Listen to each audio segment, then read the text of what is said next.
সম্মানিত হাজারিন, রাসূল সাল্লাল্লাহু আলাইহি ওয়াসাল্লামের খুতবা বা ভাষণের একটা অন্যতম বৈশিষ্ট্য ছিল এই সময়ের উপযোগী বিষয়ের ওপরে তিনি সাহাবাদেরকে নসিহত করতেন। এটাই হলো সুন্নাহ। আর ঠিক সেই ধারাবাহিকতাই আমরা এখন আরবি মাস অনুযায়ী শাবান মাসে আমরা এখন অবস্থান করছি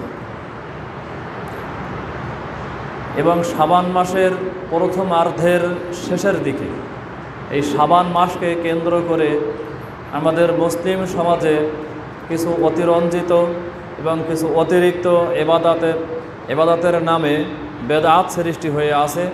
সেই বিষয়গুলো সম্পর্কে আমাদের মুসলিম ভাইদেরকে সতর্ক করা অত্যন্ত জরুরি বলে আমরা মনে করি।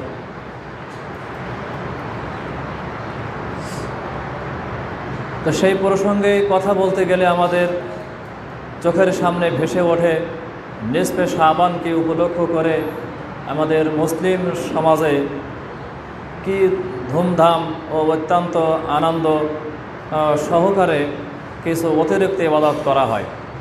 আমরা সেগুলো আস্তে আস্তে পর্যায়ক্রমে এগুলো দেখানোর চেষ্টা করব। তো এই ইবাদতটি অর্থাৎ শবে বারাত, এর নাম, পরিচয়, উৎপত্তি, কর্মবিকাশ এগুলো সব এক আলোচনা করলে দেখা যাবে ইসলামের সঙ্গে এর দূরতম কোনো সম্পর্ক নেই। ইসলামের সঙ্গে এর দূরতম কোনো সম্পর্ক নেই। তারপরেও অত্যন্ত ধুমধামের সাথে মুসলিম মিল্লাত এটা পালন করেই যাচ্ছে। যারা ইসলামের সংস্কারে বিশ্বাসী, ইসলাম বিভিন্ন সময়ে এর ভেতরে সংযোজন বিয়োজন ঘটবে, এগুলোকে শরিয়াতের পরিভাষায় বলা হয় বেদাত। এই বেদাত দূরীকরণে যারা বিশ্বাসী তারা অবশ্যই এই শবে বারাতকে বেদাত বলেই চিহ্নিত করেছেন। কেন বেদাত হবে সেটা আমরা দেখব। বেদাত সম্পর্কে অজ্ঞতার কারণে আমাদের সমাজে এত বেদাতের ছড়াছড়ি। আজকের শবে বারাতের প্রসঙ্গ যদি আমরা বলি, এটা যে বেদাত এইটা আমরা প্রথমত বুঝতে চাই না। যদি আমাদের কাছে বেদাতের সংজ্ঞাটা পরিষ্কার হয়ে থাকে বা বেদাত কাকে বলে, বেদাতে আমলগুলো কি কি, এইটা যদি আমাদের কাছে পরিষ্কার থাকে তাহলে শবে বারাত যে বেদাত তা আমরা অত্যন্ত সহজে ধরতে পারব। বেদাতের আবিধানিক অর্থ হচ্ছে নতুন সৃষ্টি। যে কোনো নতুন সৃষ্টিকেই তাকে বেদাত বলা হয়। এটা হচ্ছে শাব্দিক অর্থে, কিন্তু শাব্দিক অর্থে বেদাত হলেই যে শরিয়াতে নিষিদ্ধ তা না। যেমন আমি ৭৩ সালের আগে আমি ছিলাম না, তাহলে ৭৩ সালের পরে অর্থাৎ ৭৩ সালে আমার জন্ম, তাহলে আমি তখন থেকে নতুন সৃষ্টি। এই মসজিদটি কয়েক বছর আগে ছিল না, তাহলে এই মসজিদ নতুন সৃষ্টি। তারপরে এরকম যা কিছু আমরা দেখতে পাবো, আপনার নলতায় গেলে যত বিল্ডিংগুলো আছে সব নতুন তৈরি হয়েছে, এগুলো তো ১০০ বছর আগে কিছুই ছিল না। তাই এগুলো সব নতুন সৃষ্টি। এই নতুন সৃষ্টিকেই আরবি ভাষায় বলা হয় বেদাত। কিন্তু নতুন সৃষ্টি হলেই যে শরিয়াতের সমস্যা তা না। যে জিনিস শরিয়ত মনে করি পালন করা হয়, অর্থাৎ ইসলামী শরিয়ত পূর্ণাঙ্গ একটি বিষয়, আল্লাহ নবীর জীবদ্দশাতেই ইসলাম পরিপূর্ণ একটি জীবন ব্যবস্থা হিসাবেই এটা শেষ হয়ে গেছে। রাসূল সাল্লাল্লাহু আলাইহি সাল্লামের ইন্তেকালের পর ইসলামে কোনো বিষয় সংযোজন এবং বিয়োজন হওয়ার আর সুযোগ নেই। যা নতুনভাবে তার ভিতরে ঢোকানো হয়েছে ওটা বেদাত। ইসলাম থেকে যদি কোনো কিছু বাদ দেওয়া হয়েছে ওটাও বেদাত। আমাদের দেখতে হবে নতুন জিনিস যা কিছু করা হবে সেটা পুণ্য মনে করিয়ে, পুণ্যের কাজ মনে করে বা দিন মনে করে এটা পালন হয় কিনা, যদি হয়ে থাকে তাহলে ওটা বেদাত। আর বেদাতের প্রসঙ্গে কাউকে বললেই তখন চট করে আমাদের বলে, ভাই বিমান বেদাত, মোটরসাইকেল বেদাত, চশমা বেদাত ইত্যাদি, এগুলো বেদাত। হ্যাঁ ভাই, আপনি সহজে বোঝার জন্যে কতগুলো বেদাত শব্দ পাশাপাশি রাখি, আমরা ডান ধারে তালিকায় রাখি। দিন সংক্রান্ত কিছু শব্দ ভালো করে খেয়াল করবেন। মিলাদ, তারপরে কিয়াম, শবে বারাত, চাল্লিশা, তারপরে মৃত্যুর খানা, ফরজ নামাজের পরে মোনাজাত, এই বিষয়গুলো আপনি ডান ধারের তালিকায় রাখেন। আর বাম ধারের তালিকায় আপনি রাখেন মোটরসাইকেল, আপনার নলতার বড় বড় বিল্ডিংগুলো, তারপরে হাতের ঘড়ি, মোবাইল, চশমা, এইগুলো বাম ধারের তালিকায় রাখেন। এবার আপনি চিন্তা করেন, ডান ধারে যে কাজগুলো করেন এটা সিম্পলভাবে করেন না দিন মনে করি করেন? আমাদের সমাজে ডান ধারে তালিকায় যেগুলো নাম বললাম এগুলো সব কিন্তু নেকির কাজ, পুণ্যের কাজ মনে করি, ধর্মীয় বিধান মনে করি আমরা করি। এইগুলো করলে নেকি হবে, পুণ্য হবে, পাপ মার্জনা হবে, তাই আমরা এগুলো করি। ভালো করে খেয়াল করি। আর বাম ধারের তালিকায় যে জিনিসগুলোর নাম বলেছি, চশমা ব্যবহার করা, আমি কি এমন মনে করি যে চশমা ব্যবহার করলে নেকি হবে? আমি কি এই উদ্দেশ্যে মোবাইল ব্যবহার করি যে মোবাইল ব্যবহার করলে নেকি হয়, পুণ্যের কাজ, শরীয়তের কাজ? আমি কি মোটরসাইকেল চালাই এই উদ্দেশ্যে যে এটা শরীয়তের কাজ, এটা না করলে পাপ হবে, করলে নেকি হবে? আমি কি নতুন বিল্ডিং তৈরি করেছি এই উদ্দেশ্যে যে এটা করলে নেকি হবে, এটা শরীয়ত, না করলে পাপ হবে? রাসূল করতে বলেছেন, রাসূল করেছেন তাই করছি, এরকমভাবে কি করি? করি না। তাহলে দুনিয়াবি বিষয়গুলো এক তালিকায় রাখেন, আর ধর্মের নামে নতুন যেগুলোকে বেদাত বলা হয় এইগুলোকে আর এক তালিকায় রাখেন। দেখবেন মৌলিক পার্থক্য আপনার কাছে পরিষ্কার হবে। যেগুলো দিন মনে করি করা হয় এইগুলো হচ্ছে যদি রাসূলের যুগে না থেকে তাহলে বেদাত, আর যেগুলো দিন মনে না করেই করা হয় এমনি নিজে ব্যবহারের সুবিধার জন্যে বা বৈষয়িক জীবনে এটা চলার জন্য করা হয়, ধর্মের সঙ্গে দূরতম কোনো সম্পর্কও নেই, অতএব ওইগুলো বেদাত বলি কোনো কথাই নেই। হতে পারে শাব্দিক অর্থে বেদাত, কিন্তু শরীয়তের অর্থটা বেদাত না ওটা। তাহলে বেদাতের বিষয়গুলো আমাদেরকে প্রথমেই স্মৃতিতে আনতে হবে যে এই বিষয়গুলো হচ্ছে বেদাত আর এই বিষয়গুলো হচ্ছে বেদাত না। আচ্ছা, বেদাত সৃষ্টি হয় কোন কোন কারণে? বেদাতের বিপরীত শব্দ হচ্ছে সুন্নাত, আর সুন্নাত আর বেদাত দুটো বিপরীত শব্দ, দুটো বিপরীত আমল, দুটো বিপরীত বস্তু। তাওহীদ এবং শিরক দুটো বিপরীত বস্তু বা বিপরীত বিষয়। অন্ধকার এবং আলো এটা দুটো বিপরীত বিষয়। এটা ইসলাম ও জাহেলিয়াত এটা সম্পূর্ণ বিপরীত দুটো বিষয়। যেখানে ইসলাম থাকবে জাহেলিয়াত থাকবে না, যেখানে জাহেলিয়াত থাকবে ওখানে ইসলাম থাকবে না, যেখানে দিন আলো থাকবে ওখানে অন্ধকার থাকবে না, অন্ধকার থাকলে আলো থাকবে না। অনুরূপভাবে তাওহীদ থাকলে শিরক থাকবে না, আর শিরক থাকলে তাওহীদ থাকবে না। সুন্নাত থাকলে বেদাত থাকবে না, আর বেদাত থাকলে সুন্নাত থাকবে না। আপনি যে আমলটি করবেন যদি ওই আমল আল্লাহ নবী নিজে করে থাকেন বা তার জামানায় সাহাবারা যদি করে থাকেন, আল্লাহ নবী এই ব্যাপারে যদি করতে বলে থাকেন তাহলে ওটা সুন্নাহ। আর যদি আল্লাহ নবী না করে থাকেন, করতে না বলে থাকেন, রাসূলের যুগে সাহাবারা না করে থাকেন, রাসূলের ইন্তেকালের পর খোলাফায়ে রাশিদিন না করে থাকেন, তাহলে এখন যদি আপনি ওইটাকে করেন দিন মনে করে, নেকির কাজ মনে করে, এটা হবে বেদাত। এইভাবে আমাদেরকে পার্থক্যগুলো আগে চিহ্নিত করে নিতে হবে। আচ্ছা, বেদাত আবিষ্কার হবে কোন কোন কারণে? বেদাত আবিষ্কার হওয়ার অনেকগুলো কারণ আছে, তার মধ্যে অন্যতম ও প্রধান কারণ হচ্ছে অজ্ঞতা। এই অজ্ঞতাটা কিসের অজ্ঞতা? এই অজ্ঞতা হলো শরীয়ত সম্পর্কে অজ্ঞতা, সুন্নাহ সম্পর্কে অজ্ঞতা। অতএব মনে রাখবেন, সুন্নাহ বুঝতে গেলে আপনাকে বেদাত বুঝতে হবে, আর বেদাত যদি আপনি বুঝতে চান আপনাকে অবশ্যই সুন্নাত বুঝতে হবে। দুটো বিপরীত জিনিস, একটাকে না বুঝলে আর একটা আপনি ক্লিয়ার করতে পারবেন না। যে ব্যক্তি কখনো সুন্নাত সম্পর্কে ন্যূনতম কোনো আলোচনা শোনেনি, কিছুই বোঝেনি, তার কাছে বেদাত কি আর সুন্নাত কি একই জিনিস। অনুরূপভাবে তাওহীদ বুঝতে গেলে শিরক সম্পর্কে বুঝতে হবে, আর শিরক সম্পর্কে বুঝতে গেলে আপনাকে অবশ্যই তাওহীদ সম্পর্কে বুঝতে হবে। আলো সম্পর্কে আমাদের একটা পরিচিতি আছে, ঠিক তেমনি অন্ধকার সম্পর্কে আমাদের একটা পরিচিতি আছে। যদি কেউ অন্ধকার সম্পর্কে না জানে তাহলে তার আলো সম্পর্কে জানার কোনো অর্থই হবে না। ইসলাম এবং জাহেলিয়াত, ইসলাম সম্পর্কে জানলে তবে সে জাহেলিয়াতটা বুঝবে, আর জাহেলিয়াত সম্পর্কে স্পষ্ট বুঝলে তার কাছে ইসলাম পরিষ্কার হবে। ইসলাম এবং জাহেলিয়াতের দ্বন্দ্ব তাওহীদ এবং শিরকের দ্বন্দ্ব, শিরক সুন্নাত এবং বেদাতের দ্বন্দ্ব, যেমন আলো এবং অন্ধকারের দ্বন্দ্ব। যখন কোনো পুণ্যের কাজ, নেকির কাজ আমরা করব, ওটা হয় সুন্নাত হবে না বেদাত হবে। আমারও বলি, আমরা যত নেকির কাজ করি না কেন, দিন মনে করে যত যা কিছু আমল করি না কেন, ওটা হয় সুন্নাত নয় বেদাত। মুসলিম উম্মাহ যা কিছু করে হয় সুন্নাত নয় বেদাত। কারণ হলো এই, যেগুলোর দলিল ভিত্তিক কাজ হয় ওগুলো হচ্ছে সুন্নাহ, আর যেগুলো দলিলবিহীন কাজ এগুলো হচ্ছে বেদাত। যা হোক, তাহলে বেদাত সৃষ্টির আমরা অন্যতম কারণ বলছি আমরা অজ্ঞতা। এই অজ্ঞতা এত বেশি যে মানে সুন্নাত সম্পর্কে জানার কোনো সুযোগই নেই। বেদাতকে দুই ভাগে ভাগ করে দিয়ে আর এক ফাঁদ তৈরি করা হয়েছে।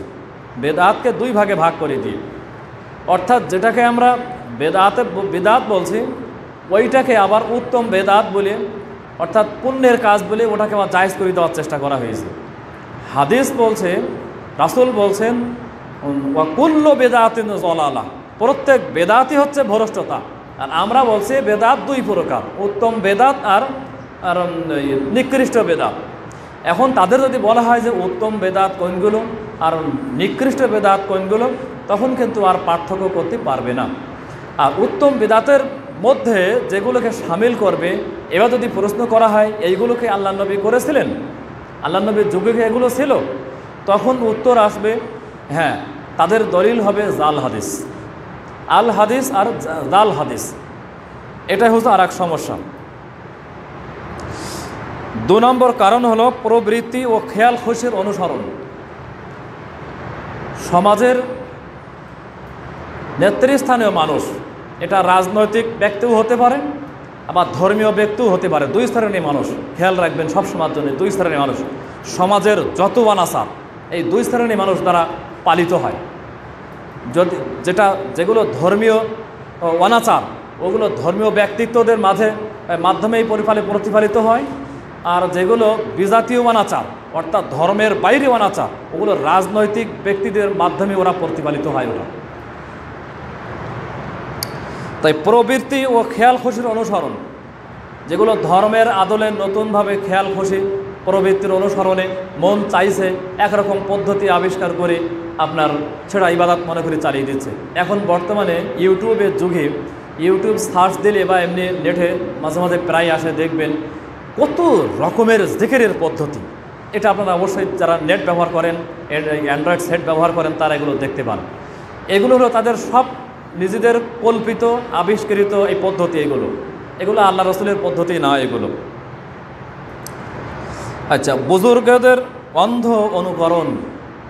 বুজুর্গ ব্যক্তি বলতে কেন ধর্মীয় ব্যক্তিত্ব, মসজিদের ইমাম, মাদ্রাসার প্রধান শিক্ষক বা আলেম, ওলামা, ওয়াইজিন, বক্তা, দিনই খাদেম যারা আছেন আমাদের মাঝে, দিন সম্পর্কে তো আর মানুষ, সাধারণ মানুষ তো আর মায়ের পেট থেকে দিন সম্পর্কে জ্ঞান শিখে আসে না।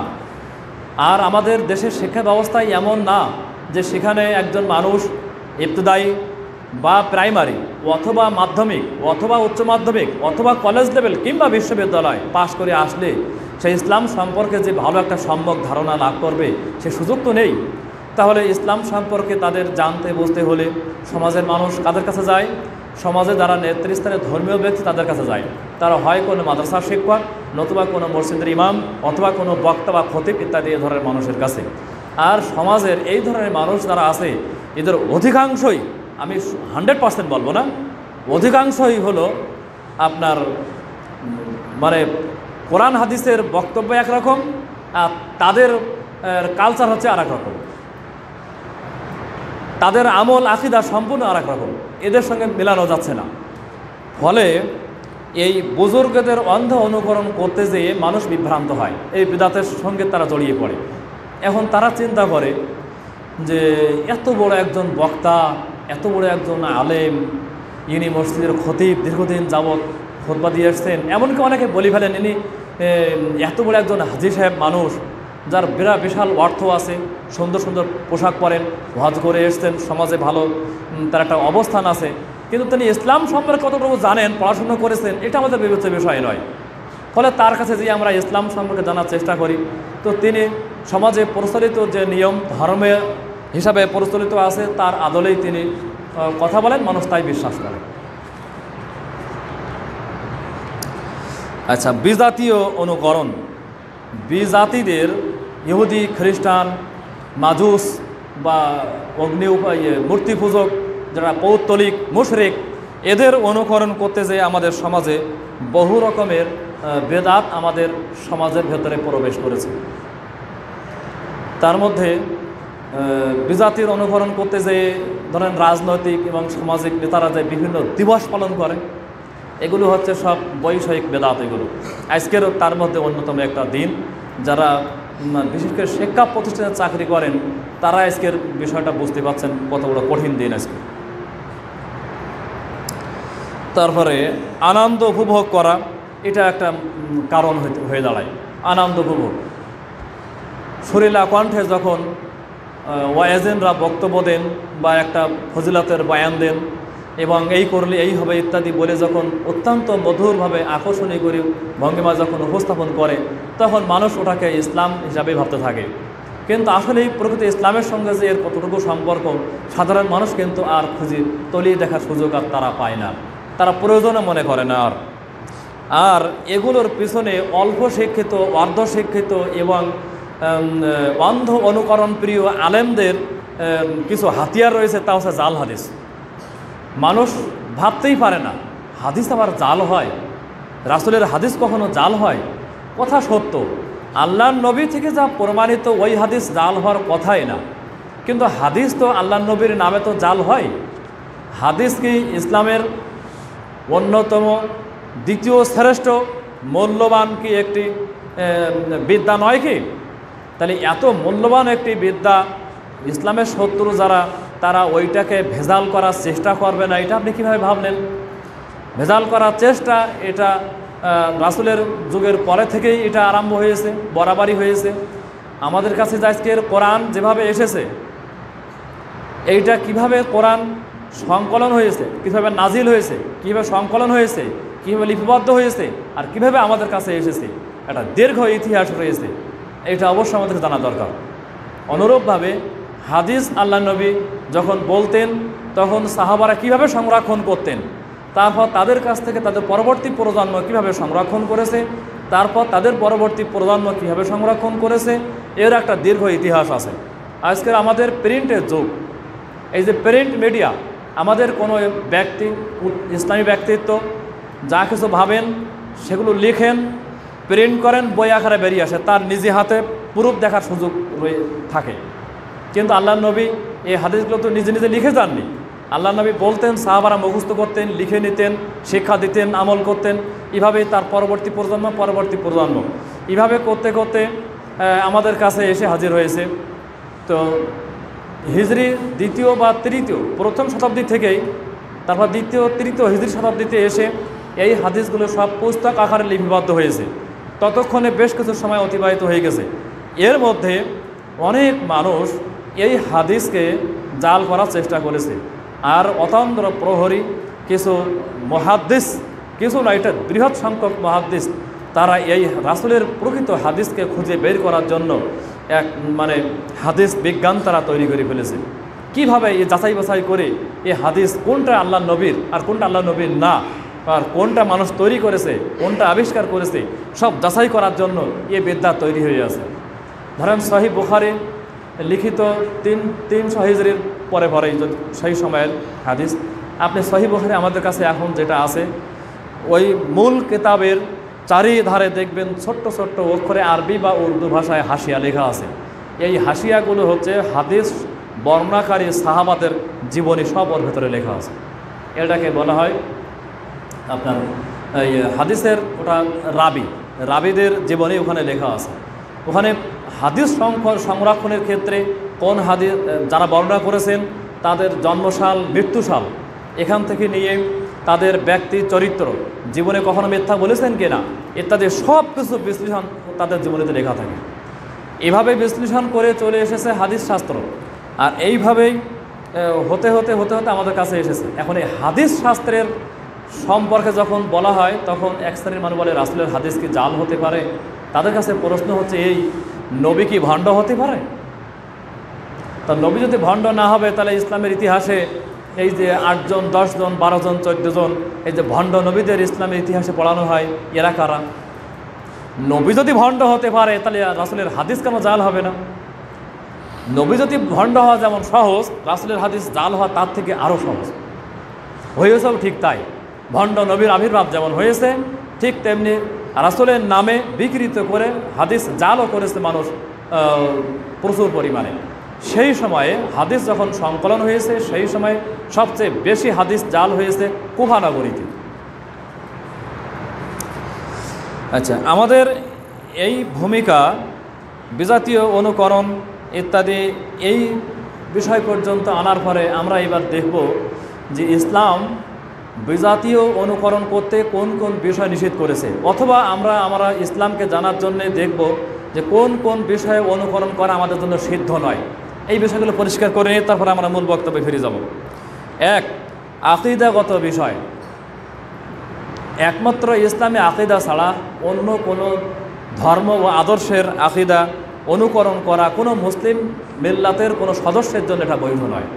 নাম্বার 2, ইবাদতের ক্ষেত্রে আল্লাহর রাসূল আমাদের মডেল, এর বাইরে অন্য কোনো ধর্ম, কোনো ব্যক্তি বা কোনো আদর্শের কোনো কাউকে আমরা মডেল হিসেবে গ্রহণ করতে পারি না।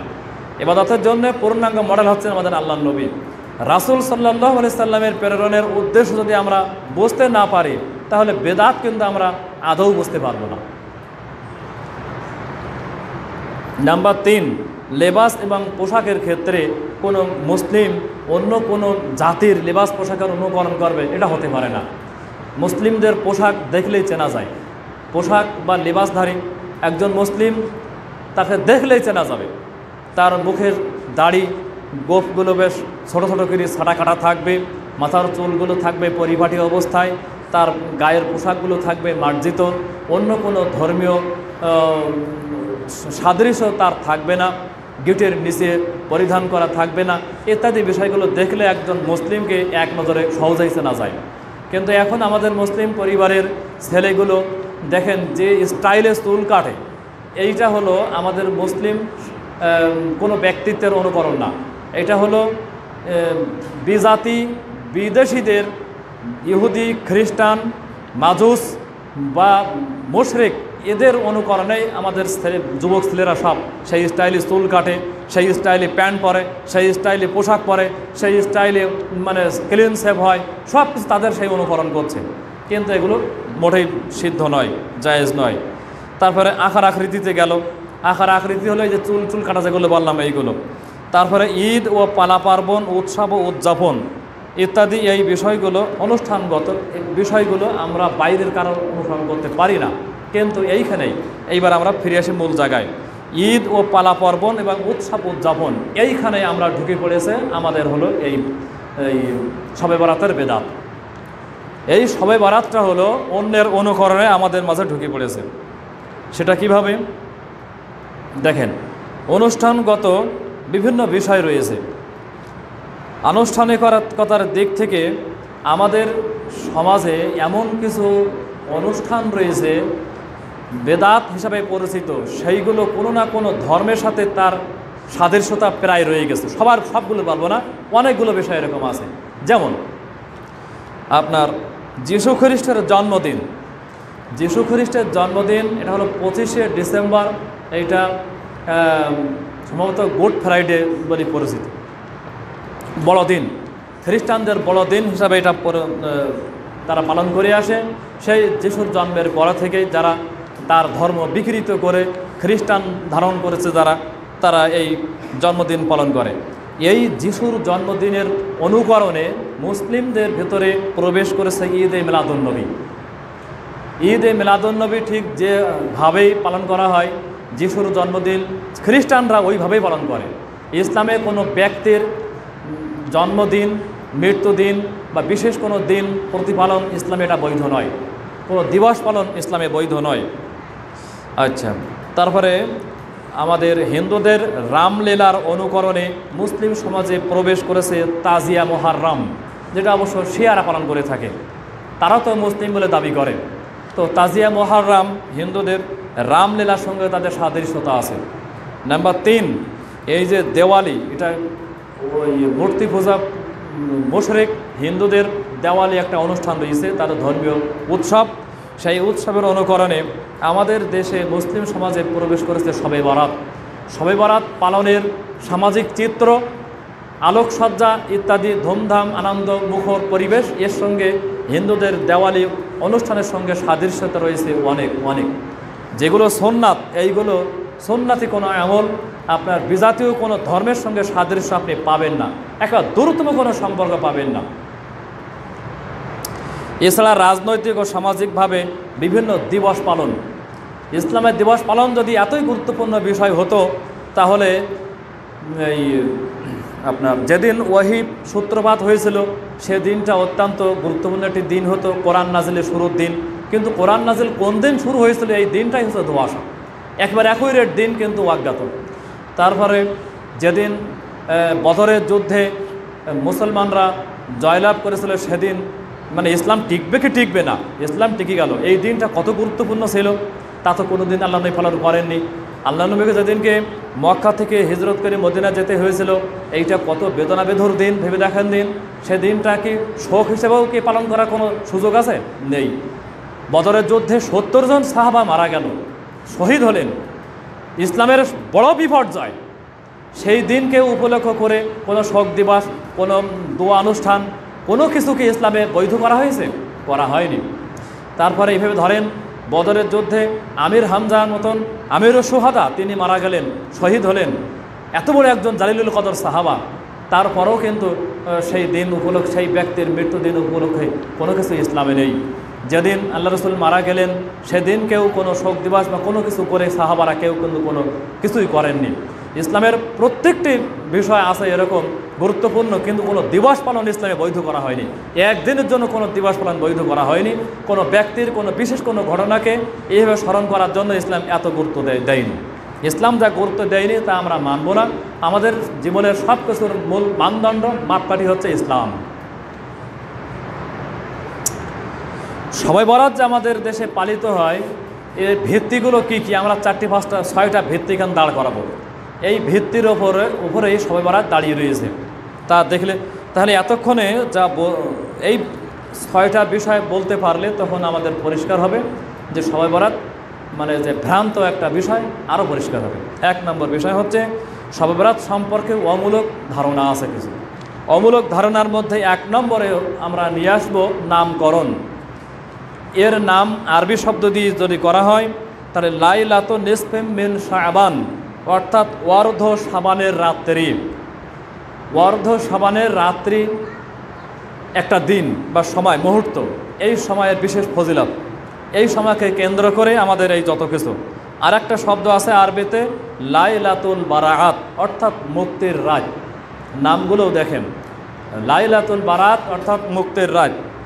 আর ফার্সিতে যে শব্দটি আমাদের মাঝে আছে তাহলে শবে বারাত, সব হলো ফার্সি শব্দ, এর অর্থ হচ্ছে রাত্রে। আর বারাত শব্দের বারাত হলো আরবি শব্দ, এর অর্থ হচ্ছে ভাগে বা ভাগ্য। দুটো একসঙ্গে এক জায়গায় করলে অর্থ হয় ভাগ্য রজনী।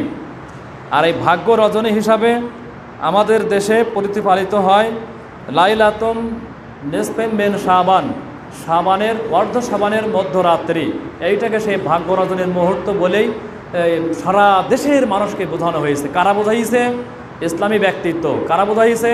তারা আলেম, তারা খতিব, তারা বক্তা, তারা ওয়াইজিন, তারা ধর্মীয় লিডার। এরা বুঝিয়েছেন সাধারণ মানুষকে, সারা মানুষকে বুঝিয়েছেন যে নিসফে শাবানের মধ্যরাত্রি এইটা হলো ভাগ্য রজনী। কিন্তু তাদের এই বোঝানো কি ঠিক? আমরা বলবো এটা হচ্ছে ভ্রান্ত, এটা ভুল। তারা দলিল দিয়েছে কোথা থেকে? এইটাকে ভাগ্য রজনী সাব্যস্ত করার জন্যে তারা দলিল দিয়েছে আপনার সূরা দুখানের 3 নম্বর আয়াত।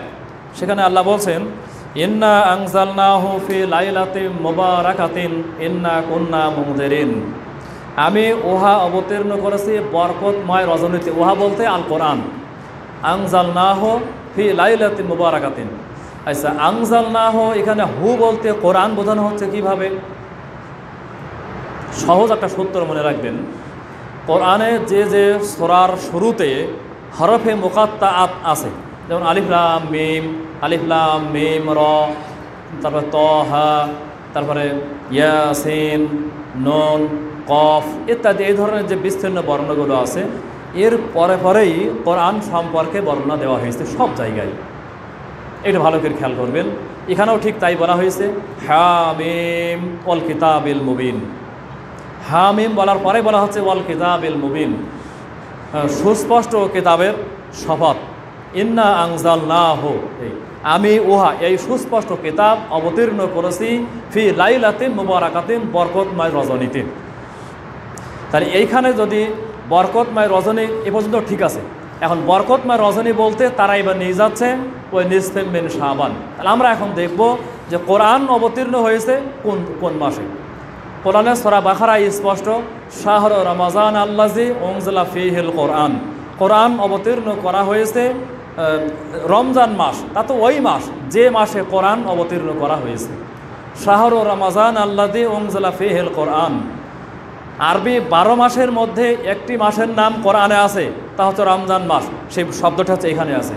শাহরুন মানে মাস, শাহরু রমাজান, রমাজান মাস। আল্লাযী উনজিলা ফীহিল কোরআন, ওটা ওই মাস যে মাসে কোরআন অবতীর্ণ হয়েছিল। আর কোরআন অবতীর্ণ হয়েছিল এটা রমজান মাসে, তা আমরা বুঝলাম। আর এক জায়গায় বলছে, ইন্না আনজালনাহু ফি লাইলাতিল কদর, আমি উহা অবতীর্ণ করেছি, এখানেও আল কোরআন অবতীর্ণ করেছি লাইলাতুল কদরে।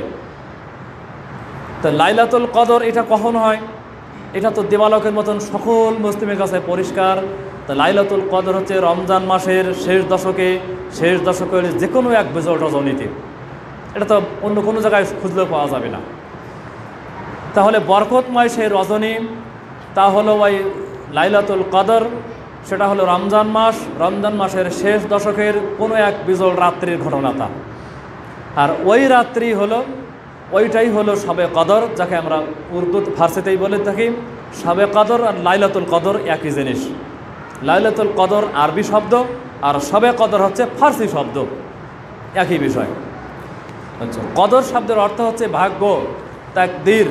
এইটা নির্ধারণ হয় কিভাবে, কখন হয়, সেইটা ওইখানে আমরা বিশ্লেষণ করব। আচ্ছা, এই রাতে ভাগ্য লেখা, আয়ু ও রুজি বৃদ্ধি করা হয় বলে সাধারণ মানুষের বিশ্বাস। কোন রাতে?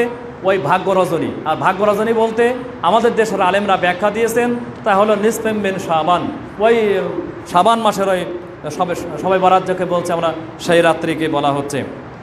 তারপরে হায়াত ও মৌত এবং সৌভাগ্য ও দুর্ভাগ্য ইত্যাদি রেজিস্টার করা হয় সারা বছরের জন্য। এই কথাগুলো কিন্তু ঠিক আছে, এই কথাগুলো ঠিক আছে, কিন্তু কথাগুলো কোন দিন সংঘটিত হয় এইখানে মোড় ঘুরিয়ে দিয়ে নিয়ে গেছে নিসফে মিন শাবান। কিন্তু এই ঘটনাগুলো সব হচ্ছে আপনার লাইলাতুল কদরের ঘটনা। আচ্ছা, তাকদীর সম্পর্কে আমাদের একটা ধারণা নেই, তা হলো এই, ওয়া কুল্লু শাইইন ফাআলুহু ফি যুবুর। মানুষ যা কিছু করে সব আমলনামে লিপিবদ্ধ অবস্থায় আছে। ওয়া কুল্লু সগীর ওয়া কাবীর মুস্তাতার, হোক ক্ষুদ্র হোক তা বৃহৎ, তা সব কিছু লিপিবদ্ধ অবস্থায় আছে। কাতাবাল্লাহু মাকাদিরাল খালায়েক, আল্লাহ তাআলা সৃষ্টির তাকদীর নির্ধারণ লিপিবদ্ধ করেছেন। ক্বাবলা আন ইয়াখলুকাস সামাওয়াতি ওয়াল আরদ বি50 আলফা সানাতিন, এই আসমান জমিন সৃষ্টির 50,000 বছর পূর্বে আল্লাহ এই সৃষ্টির তাকদীর লিপিবদ্ধ করে রেখে দিয়েছেন। এটা হলো মূল তাকদীর, ওখানে লিপিবদ্ধ করা হলো। আর লাইলাতুল কদরে যে কাজটি করা হয় তা হলো এই লাইলাতুল কদর, অর্থাৎ রমজান মাসের শেষ দশকের বিজল কোনো এক রজনীতে যে কাজটি করা হয় তা হলো এই, যে দায়িত্বপ্রাপ্ত ফেরেশতাদেরকে 1 বছরের তাকদীরের নোট তাদের কাছে দিয়ে দেওয়া হয়। অর্থাৎ এই যে আমাদের যে সামনে রমজান আসছে, লাইলাতুল কদর ওদিন সংগঠিত হবে। এখন এর মধ্যে যদি আমাদের গত লাইলাতুল কদরে যে নোট ফেরেশতাদেরকে আল্লাহ দিয়েছিলেন, যদি এর ভিতরে আমাদের কারোর মৌত থেকে থাকে তাহলে তার মৌত হবে, ওই পর্যন্ত যদি মৌত না থেকে থাকে তাহলে তার রিজেক্ট অন্য সব কিছু থাকবে। 1 বছরের জন্যে নোট ফেরেশতাদের কাছে এটা দেওয়া হয় মূল তাকদীর থেকে, আর এটা হয় লাইলাতুল কদরের ঘটনা। এটা নিসফে শাবান উপলক্ষে যে ভুল ব্যাখ্যা দেওয়া হয় তা মোটেই সমীচীন নয়। তাহলে আমরা এখানে দেখলাম যে প্রথম কথা হচ্ছে নামের বিভ্রান্তি, শব্দগত বিভ্রান্তি। সেই বিভ্রান্তির নিরসন হলো দুখানের আয়াত, সূরা কদর এবং বাকারার একটা আয়াত। এই 3 জায়গা থেকে সমন্বয় করে আমাদের কাছে পরিষ্কার হলো লাইলাতুল কদর এইটা হলো রমজান মাসের ঘটনা। নাম্বার 2, দুনিয়ার আসমানে আল্লাহর অবতরণ। এই সম্পর্কে একটা জাল হাদিস আছে, ইদা কানা লাইলাতুন নিসফে মিন শাবান ফাকুমু লাইলাহা ওয়া সুমু নাহারাহা। একটা জাল হাদিস। এই হাদিসে বলা হচ্ছে যে যখন নিসফে শাবানের রাত্রি যখন উপনীত হবে তখন তোমরা রাত্রিতে দাঁড়িয়ে সালাত আদায় করো আর দিনের বেলায় সিয়াম পালন করো। প্রথম কথা হচ্ছে এই হাদিস জাল। দ্বিতীয় কথা হচ্ছে এই হাদিস একটি সহিহ হাদিসের বিরুদ্ধে, যে সহিহ হাদিস আপনার কুতুবে সিত্তা সহ আরও প্রসিদ্ধ হাদিসের গ্রন্থগুলোতে পাওয়া যাবে। 30 জন সাহাবা কর্তৃক বর্ণিত এই হাদিস, সেই সহিহ হাদিসটি আপনাদের সামনে তুলে ধরি। ইয়ানজিলু রব্বুনা তাবারাকা ওয়া তাআলা কুল্লা লাইলাতিন মিনাস সামা ইলা সামাই দুনিয়া হেইনা ইয়াবকা সুলুসুল লাইলিল আখির। প্রত্যেক রাতের 1/3 বাকি থাকতে রব্বুল আলামিন প্রথম আসমানে অবতরণ করেন। ফায়াকুলু, তারপর তিনি বলেন, মাই ইয়াদউনি ফাআস্তাজিবা লাহু, কে আছে আমার কাছে চাইবে আমি তার দোয়া কবুল করব, আমার কাছে কে দোয়া করবে। ওয়ামাই ইয়াসআলুনি ফাউতিয়াহু, কে আমার কাছে তার প্রয়োজন মোতাবেক চাইবে আমি তাকে প্রদান করব। ওয়ামাই ইয়াস্তাগফিরুলি ফাআগফিরা লাহু, আর কে আমার কাছে ক্ষমা প্রার্থনা করবে আমি তারকে ক্ষমা করে দেব তাকে। ওয়াফি রাওয়ায়াতিন, অন্য বর্ণনায় রয়েছে, ফালা ইয়াজালু কাযালিকা হাত্তা ইউজি আল ফাজর, আর এই আহ্বান চলতে থাকে ফজর উদয়ের আগ পর্যন্ত এটা চলতে থাকে। এইটা হলো প্রত্যেক রাত্রির ঘটনা। এটা শুধুমাত্র একেবারে নির্দিষ্ট করে নিসফে শাবানের মধ্য রজনীর কাহিনী না। তাহলে এই হাদিস হলো সহি আর ওই হাদিস হলো জাল। আপনি কোনটা মানবেন দেখেন এবার। যদি ওইটাকে মানেন তাহলে সব কিছুকে সংকীর্ণ করে এনে একটা সীমাবদ্ধ করে দেওয়া হলো, আর এই হাদিস যদি মানা হয় তাহলে সকলের জন্য প্রশস্ত করে দেওয়া হলো। এক্ষুনি যদি একজন মানুষ সে ইস্তেগফার করার ইচ্ছা করে বা আল্লাহর কাছে বিশেষ কোনো কিছু চাওয়ার ইচ্ছা করে তাহলে আজই শেষ রাত্রিতে উড়ে সে আল্লাহর কাছে এইভাবেই চাইতে পারবে, তার সুযোগ থাকবে। আর যদি এইটা সেই বছরে একটা দিনকে ধরা হয় তাহলে তাকে অপেক্ষা করতে ওই পর্যন্ত বাঁচবে কি বাঁচবে না, ওটা হয় সংকীর্ণ বিষয়। নাম্বার 3, রূহের আগমন সংক্রান্ত আরেকটি ভ্রান্ত ধারণা। দলিল দেওয়া হয়, তানাজ্জালুল মালাইকাতু ওয়ার রূহু ফিহা বিইজনি রাব্বিহিম মিন কুল্লি আমরিন। এই রাত্রিতে আপনার ফেরেশতা এবং রূহ অবতরণ করেন তোমাদের প্রতিপালকের নির্দেশ ক্রমে। একেবারে প্রত্যেক বিষয়ে এখানে শামিল থাকেন। এখানে রূহ শব্দের অর্থ নেওয়া হয়েছে মানুষের রূহ। এই বিভ্রান্তি দিয়ে সাধারণ মানুষকে বোঝানো হয়েছে। রূহ শব্দের অর্থ হচ্ছে এখানে রূহুল কুদুস, জিবরিল আমিন আলাইহিস সালাতু ওয়াস সালাম, অথবা এক শ্রেণীর ফেরেশতা। এখানে রূহ বলতে যদি মানুষের রূহ হতো তাহলে কি একটা রূহ না নির্দিষ্ট একটি রূহ না সকল রূহ? যদি সকল রূহ হতো তাহলে বহুবচন আর ওয়াহন শব্দ আসতে হতো, তা কিন্তু আসেনি। এখানে একটি রূহ মানে ওয়াহেদেস থেকে এক বচনের শব্দ এসছে। অতএব এদিক দিয়েও যুক্তি দিয়েও এদিক দিয়েও তার টিকে না। আর সবচেয়ে বড় কথা হলো এখানে রূহ বলতে জিবরিল আমিন আলাইহিস সালাতু ওয়াস সালাম ও বিশেষ এক শ্রেণীর ফেরেশতা ওই লাইলাতুল কদর রাত্রিতে সারা পৃথিবীতে এরা বিচরণ করেন, আল্লাহর নির্দেশে তারা অবতরণ করেন। আর একটা জিনিস আমাদের জেনে রাখা উচিত যে মানুষের মৃত্যুর পরে এই রূহগুলো, সকল মানুষের রূহগুলো দু জায়গায় অবস্থান করে। যদি সে পুণ্যবান রূহ আত্মা হয়ে থাকে, মানুষ হয়ে থাকে, তাহলে তার রূহ থাকে ইল্লিন নামক স্থানে, আর যদি সেই ব্যক্তি পুণ্যবান না হয়ে থাকে, পাপাচারী হয়ে থাকে, তাহলে তার রূহ থাকে সিজ্জিন নামক স্থানে। আল্লাহু আলাম কোথায় এলেন এবং কোথায় সিজ্জিন, পৃথিবীর কোনো মানুষ কিন্তু এর খবর রাখে না, কেউ জানেও না। এলিন এবং সিজ্জিন এই দুই জায়গায় অবস্থান করে। কবরের আযাব বলতে যা বোঝানো হয় সেও সিজ্জিনে হয়ে থাকে। কবরের শান্তি এবং প্রশান্তি যা কিছু বলা হয় তাও সেই এলিন নামক স্থানেই তার রূহের ওপরে হয়ে থাকে। আল্লাহ এই মধ্য জগৎ সম্পর্কে, অর্থাৎ দুনিয়াবি জগৎ এবং কিয়ামত দিবস, এর মাঝখানে আর একটা জগৎ আলামে বারজাখ, কবর জগৎ, এই সম্পর্কে আল্লাহ বলছেন ওয়া মিন ওয়ারাইহিম বারজাখুন ইলা ইয়াউমি ইউবআসুন। কিয়ামত দিবস পর্যন্ত মৃত্যু ব্যক্তি এবং আমাদের মাঝে এমন এক পর্দা স্থায়ী হয়ে গেছে যে তাদের সঙ্গে আমাদের আর কোনোভাবে মোলাকাত, সাক্ষাৎ কোনো কিছু আর হবে না। এখন কিয়ামত পর্যন্ত এক পর্দা টেনে দিয়েছেন আল্লাহ। কিয়ামতের আগে কারোর সঙ্গে আমাদের আর সাক্ষাৎ হবে না, যে ব্যক্তি আমাদের কাছ থেকে মৃত্যুবরণ করেছেন, চলে গেছেন। তাহলে এই রূহের আগমন, আচ্ছা, এই উপলক্ষে আরেকটা ইতিহাসের তথ্য দিয়ে যায়। অগ্নি উপাসক বার্মাকি নও মুসলিম, এরা হলো বারামক্কি মন্ত্রীদের আবিষ্কৃত বেদাত। এরা হারুনুর রশিদের আমলে তাকে প্রথম পরামর্শ দেয় কাবা গৃহের অভ্যন্তর ভাগে আপনার সুগন্ধি জ্বালানোর জন্যে। সুগন্ধি বলতে চন্দন কাঠ, যা জ্বালালে আপনার সুগন্ধ বের হয়।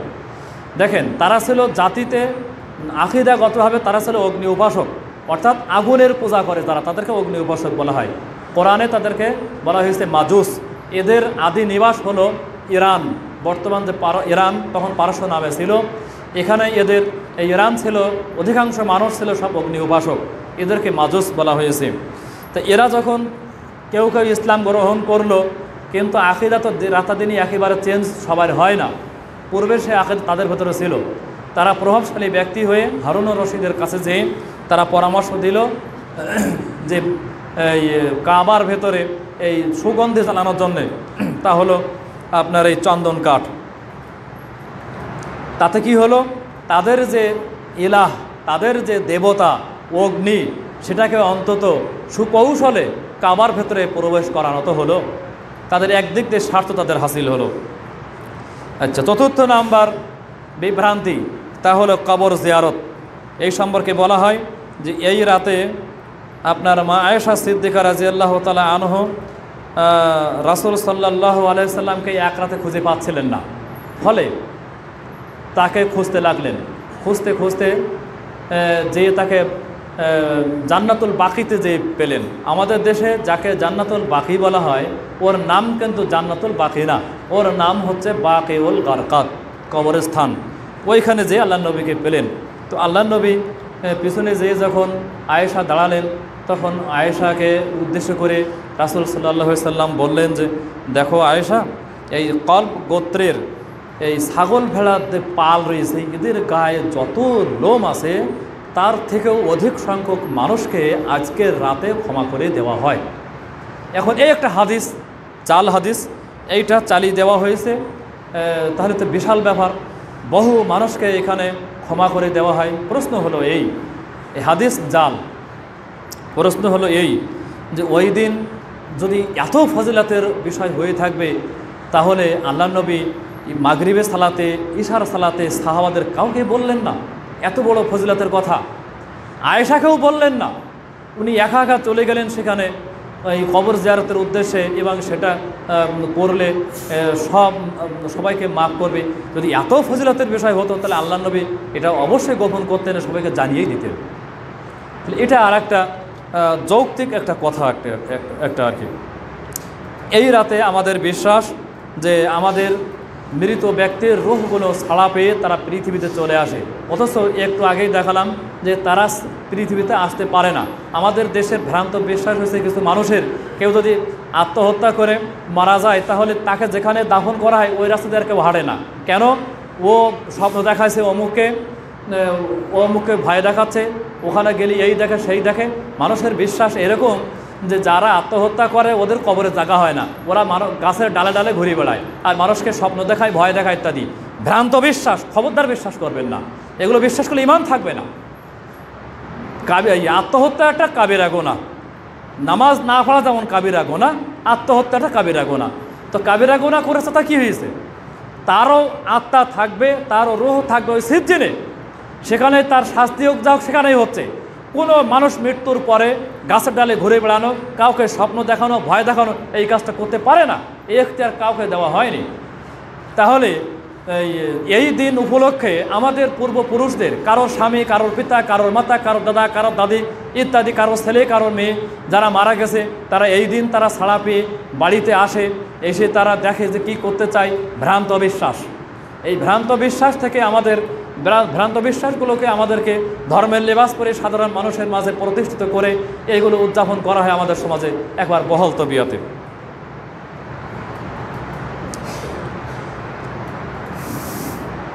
অস্বাভাবিক সালাত আমাদের সমাজে আছে, অস্বাভাবিক সালাত, এটা তা হলো সালাতু আলফিয়া, 100 রাকাত সালাত,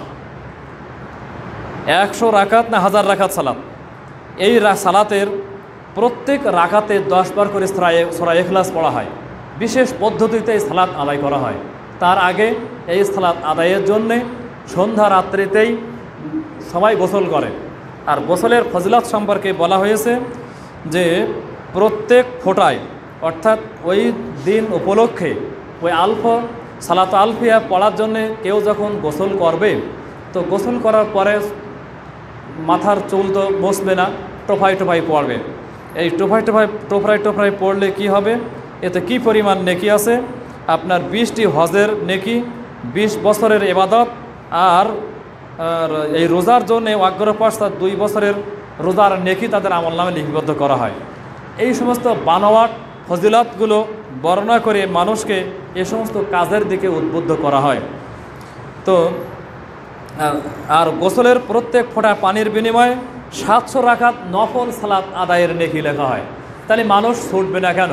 ফরজ নামাজের এত ফজিলত বর্ণনা করা হয় না, আর এই রাত্রে নফল সালাত আদায় করলে যদি এত পরিমাণ নেকি হয়, তাহলে মানুষ কেন ছুটবে না? পাগল পারা হয়ে মানুষ ছুটতে থাকবে।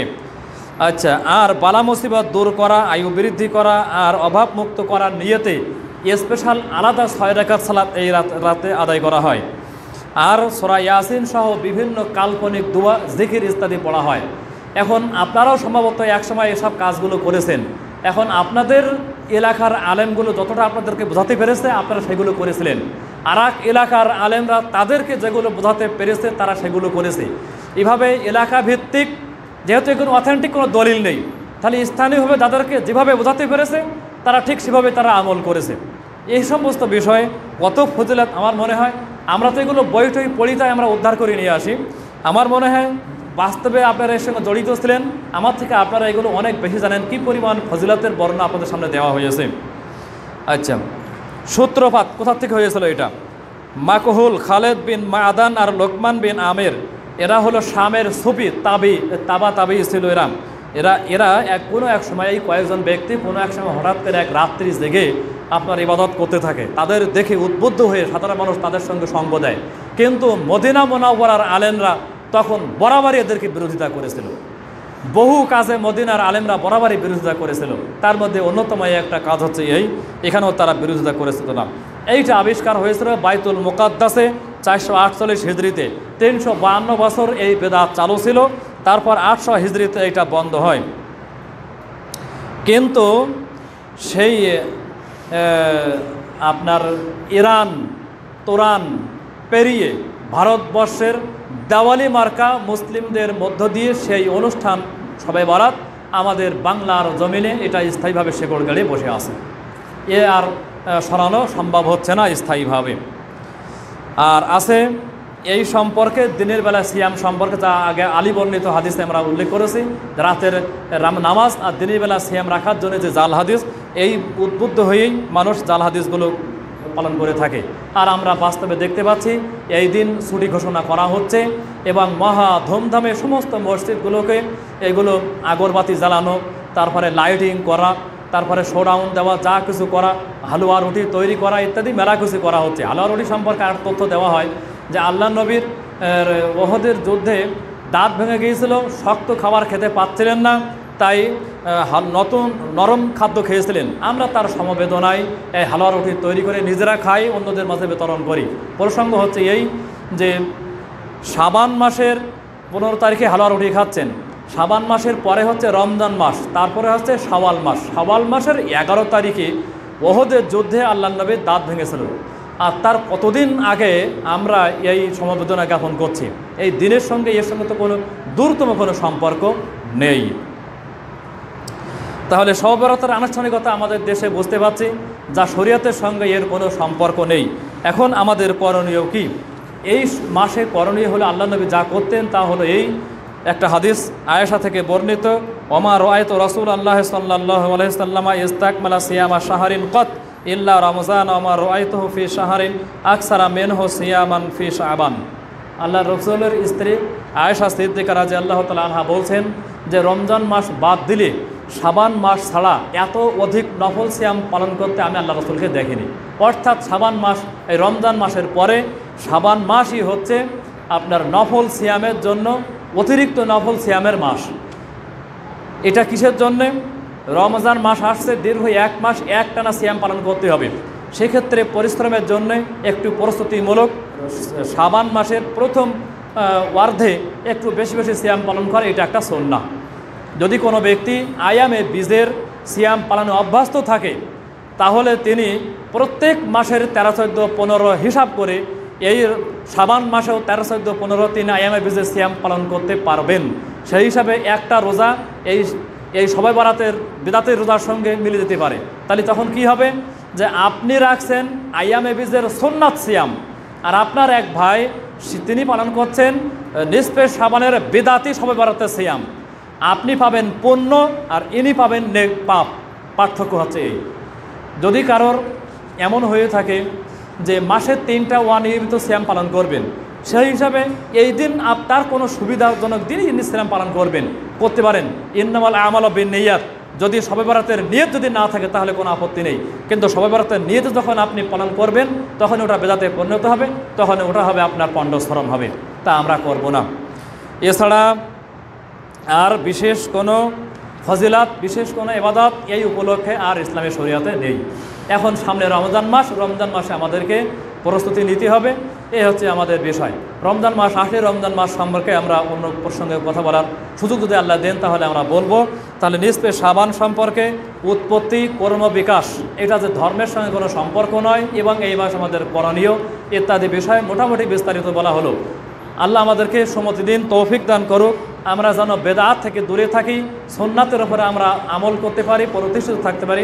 আল্লাহ তুমি আমাদেরকে সুন্নাতের উপর কায়েম রাখার তৌফিক দান করো। আমিন। ওয়া আলা ইল্লাল বালাগ।